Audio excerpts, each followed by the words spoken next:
Olá, pessoal. Estamos aqui na nossa segunda aula da disciplina Plano Diretor. Estou aqui vendo você novamente.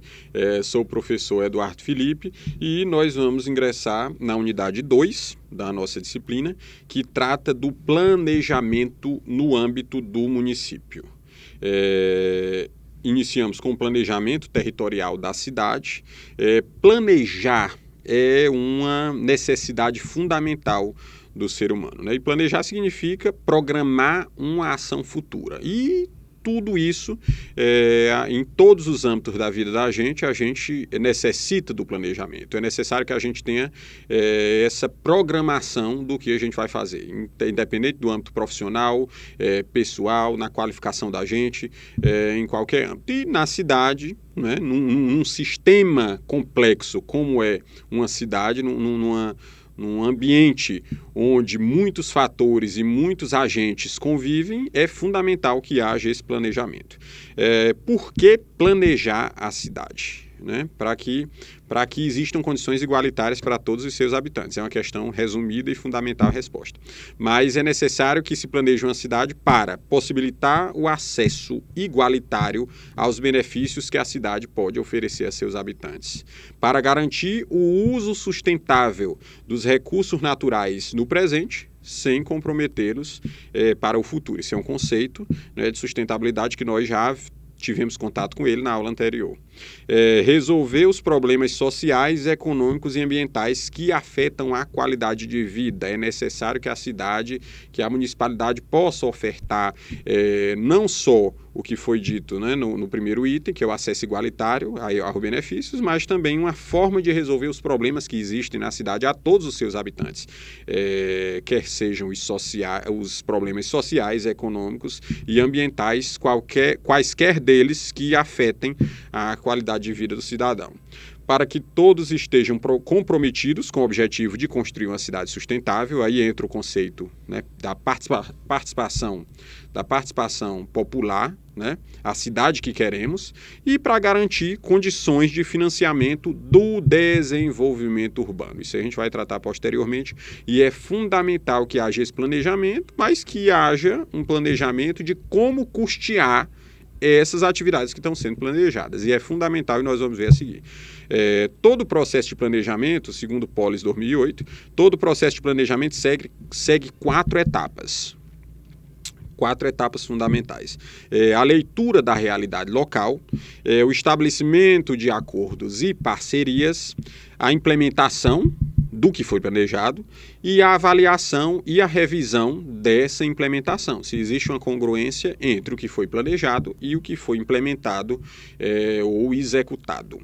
A execução do planejamento territorial pela administração pública do município depende da elaboração de um conjunto de planos. É necessário que haja uma coerência entre esses planos, entre esses elementos de planejamento, esse conjunto que eu vou citar agora. O plano diretor, o plano de ação de governo, o plano plurianual de investimentos e os planos setoriais. Esses 4 planos, gradativamente e de uma forma coincidente ou de uma forma aproximada um do outro, eles têm que compor esse instrumento, esse conjunto que compõe o planejamento territorial por parte da administração pública. O plano diretor é um plano de caráter geral, né, ou seja, é um instrumento básico de desenvolvimento da política urbana. Ele traça a diretriz geral da política urbana do município, independente de quem vai governar o município.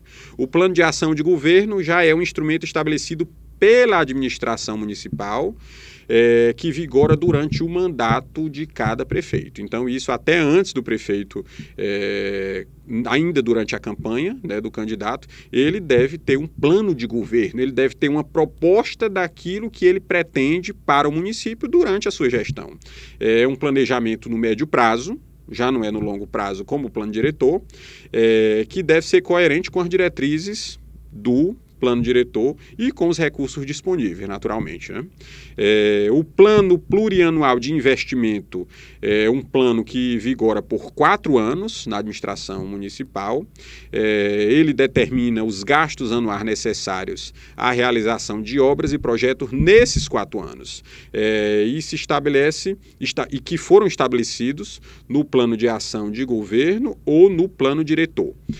Contempla o planejamento municipal, como eu já disse, por 4 anos. E a partir do plano plurianual, não é diretamente o assunto aqui nosso, mas após o plano plurianual, existem os instrumentos anuais de planejamento financeiro, de determinação de gasto, de fixação de gasto e de receita, que é a LDO, Lei de Diretrizes Orçamentárias, e a LOA, que vocês, se não viram, ainda vão ver em outra disciplina, Lei de Responsabilidade Fiscal e outras que fazem parte da grade do curso de Técnico de Serviços Públicos. Além desses 3 planos, existem os planos setoriais. Esses planos setoriais são instrumentos de encaminhamento de problemas em diversos setores. Cada setor da administração, a habitação, saneamento básico, educação, saúde, todos têm os seus planos setoriais, e isso é normatizado no sistema de planejamento da administração brasileira. E esses planos setoriais têm como base as diretrizes e propostas contidas no plano diretor. Aqui elencando os 3 planos posteriores ao plano diretor, a gente pode ver que todos os 3 têm que estar, vamos dizer, subordinados, têm que estar refletindo aquilo que o plano diretor preconiza no seu teor. A Constituição Federal, né, do Brasil, a nossa Carta Magna de 1988, ela incluiu no seu texto uma emenda, a chamada Emenda Popular de Reforma Urbana, instituindo a política urbana brasileira e elegendo o plano diretor como instrumento fundamental do desenvolvimento municipal. Então, a política urbana brasileira, o primeiro movimento legal, a primeira contextualização jurídica da criação da política urbana brasileira foi na Constituição Federal de 1988, na nossa Carta Magna Brasileira. Lá já previa o plano diretor e, em seguida, surgiu, através da lei que nós vamos ver posteriormente, o Estatuto das Cidades, que terminou de regulamentar essa política urbana brasileira. E na Constituição, o artigo 182, né, determina, como a gente pode visualizar, que a política de desenvolvimento urbano executada pelo poder público municipal, conforme diretrizes gerais fixadas em lei, tem por objetivo ordenar o pleno desenvolvimento das funções sociais da cidade e garantir o bem-estar de seus habitantes. Então, no caput do artigo 182 da Constituição Federal, existe o princípio da política urbana brasileira. E no parágrafo 1º desse mesmo artigo, nós temos que o plano diretor, aprovado pela Câmara Municipal, obrigatório para a cidade com mais de 20 mil habitantes, atentai bem, é um instrumento básico dessa política. Parágrafo 2º, a propriedade cumpre sua função social quando atende às exigências fundamentais de ordenação da cidade expressas no plano diretor. Então, na Constituição, existem elementos como esse, da questão da propriedade, elementos pontuais também, além do elemento geral do caput do artigo 182, que vão traçar condições, estratégias para a execução do poder público dessa política urbana, para que o poder público possa exercer essa política urbana. Aqui já fala na propriedade, na função social da propriedade, nós vamos entender mais a miúde ainda nas próximas aulas, nas próximas explicações, e o artigo 183 também trata disso, né?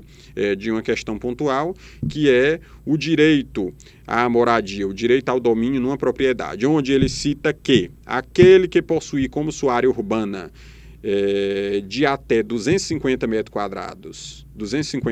quadrados por 5 anos, ininterruptamente e sem oposição, utilizando-a para a sua moradia ou de sua família, adquirir-lhe-á o domínio, desde que não seja proprietário de outro imóvel urbano ou rural. Então, a regulamentação de vários instrumentos de aquisição de domínio de terra de domínio de patrimônio, de domínio de imóvel, por parte de quem não tem a regulamentação desse domínio, e nós vamos ver também isso posteriormente, já estavam normatizados na própria Constituição. Mas vão, nos outros instrumentos, como é o caso do Estatuto da Cidade, vão aparecer novamente esses requisitos e essas estratégias.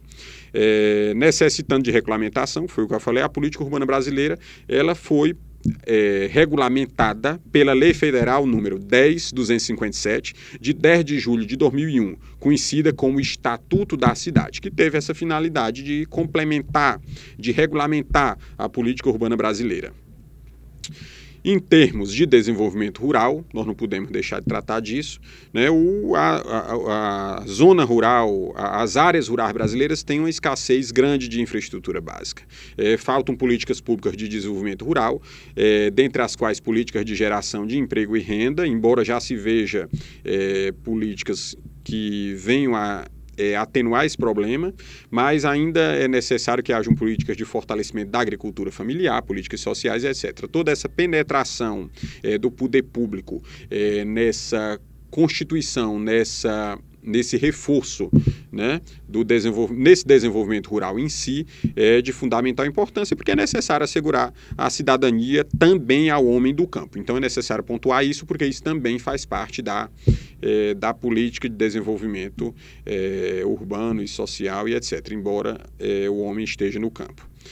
O plano diretor em si, que é o assunto específico que nós vamos tratar agora, a concepção dele, é uma lei municipal criada com a participação de todos, aprovada na Câmara Municipal, e essa lei organiza o crescimento e o funcionamento da cidade como um todo, tanto nas áreas urbanas como nas áreas rurais. Esta lei deve ser revista pelo menos a cada 10 anos. Ele somente tem validade, isso é um elemento importantíssimo para lógica, para a filosofia do planejamento urbano e do plano diretor, ele somente tem validade quando é feito e colocado em prática com a participação popular. Todos os instrumentos de participação popular são de extrema relevância nesse processo e não se pode prescindir deles. O Estatuto da Cidade definiu que os municípios que são obrigados a ter o plano diretor tem que ter as seguintes particularidades.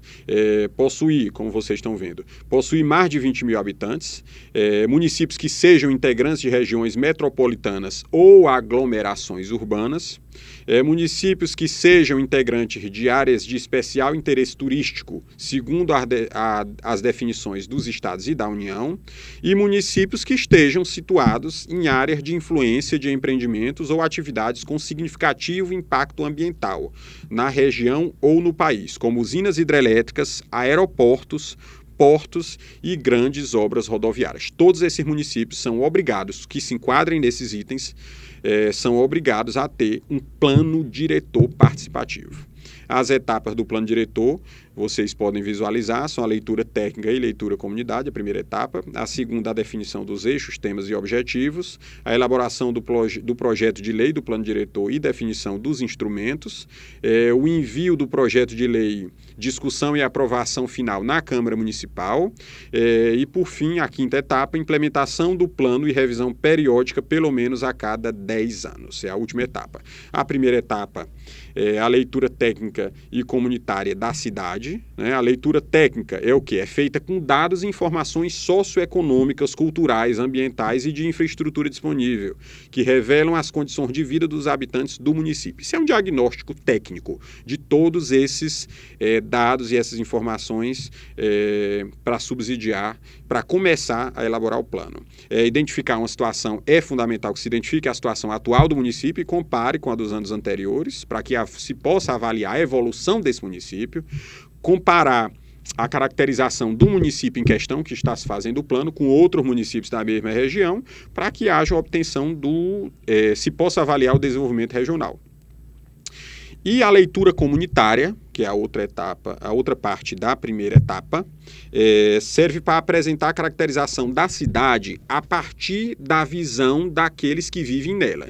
Então, a leitura técnica ela avalia os dados, as estatísticas e constrói um levantamento técnico, e a leitura comunitária absorve a visão dos moradores da cidade. E ela é feita nas seguintes etapas: a identificação dos atores sociais e definição de estratégia de mobilização, a identificação desses atores, essas pessoas que vão contribuir com a sua visão, a realização de reuniões com esses atores sociais, sistematização dessas informações que foram coletadas por esses atores sociais, a definição de eixos estratégicos extraídos dessa leitura comunitária e a devolução, que é fundamental, dos resultados de todo esse processo à sociedade.